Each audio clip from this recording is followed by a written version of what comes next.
Hey guys, we're back flipping PCs. Today we have an RX 7600 with a Ryzen 5 5500 build with 32 gigs of Corsair LPX DDR4 RAM. We got a B450F ROG Strix motherboard. We're gonna start with the motherboard preparation first. Alright, we'll start with the motherboard preparations. This is the R5 5500 going in the ASUS motherboard. Golden arrow pointed down, socket, press. Okay, now we do RAM. Alright, now we got a generic 512 gigs M.2 drive. It's green, so it's a bit ugly, but you know, it'll get the job done. Bro, this screw won't go in. Screwed in. Now we get the CPU cooler. It's a random AMD cooler. We're actually gonna give this a paint job because you can see the paint's kind of tearing on the corners. Alright, we covered most of the black spots. Looks a bit cleaner than last time. Okay, so now we're gonna put the cooler onto the CPU. Arctic MX6. So ready for the installation. Hopefully my big head doesn't interfere. Alright, motherboard preparations are done now, so we can move on to the case. Alright, so we got the CIT Raider case here. It came with 7 fans, weirdly enough, but I took the fans out because I had to clean them, of course. And now we're gonna put it back in, because, you know, no dust anymore. It's actually a very good value case for the price I got it, to be fair. Back panel is off. Pretty clean case. Back view. Alright. Pop the front panel off. These are all the I/O ports. Colorful, I'll say. We will start putting on the fans. And we're going to start from top to bottom, and I'm laying it down because, you know, the screws going from the middle. I'm doing this by myself, so it's going to be very difficult. Okay, now we're going to start the second fan. Flash is on, so now you can actually see. Top screw goes in. Front panel done. Can't even see the fans. Now we do the inside fans, and we will do the top as exhaust because dust drops down from the top, and you know you don't want dust getting into your PC because fans will get dirty, you know. So we will do that as exhaust. Take off this magnetic dust cover, put it through the holes that they have very nicely carved for us. Okay, we're gonna do the second fan now. Everything's back to normal.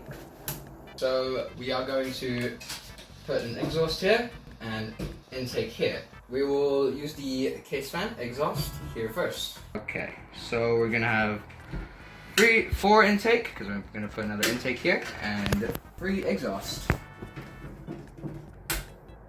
And those are all the fans done. Looking pretty good.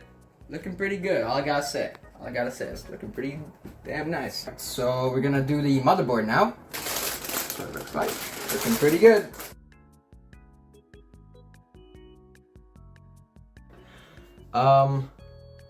Okay, I just think I'll just leave out that. Alright, so case setup is done. I think I'm gonna plug in the motherboard stuff now. Plug that in. Okay, as is the on button and the power LEDs and stuff. Yep. Alright, so we plugged everything in and found the USB header actually. I know the wires look a bit messy right now, but I will zip tie these together, so it will look a bit more tidy. But this is actually a very fat cable. Don't know why. But you know, we will leave this as is now. We will cable manage when the problem comes our way. RX 7600. Pop. In goes the GPU.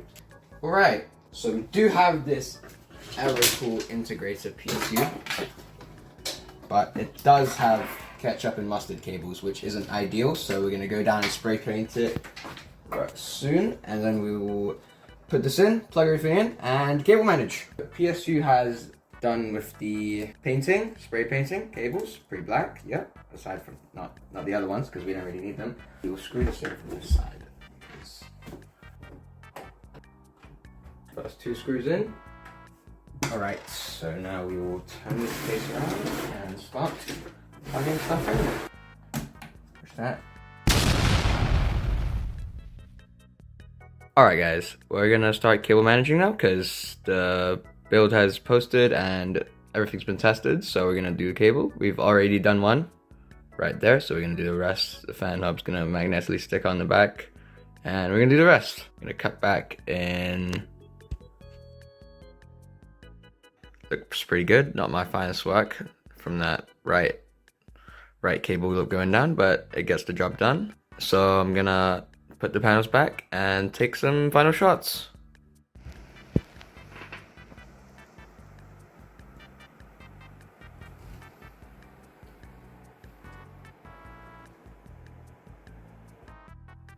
So just some ending notes here. I've decided to swap out the 32 gig RAM kit for the 16 gig because the 32 gig was running unstable and not as advertised speeds, which I think is something to do with the motherboard, but doesn't matter now. 16 gigs is more than enough. And if you'd like to buy the build, all the links will be down in the description, and all the links to our socials will be in the description.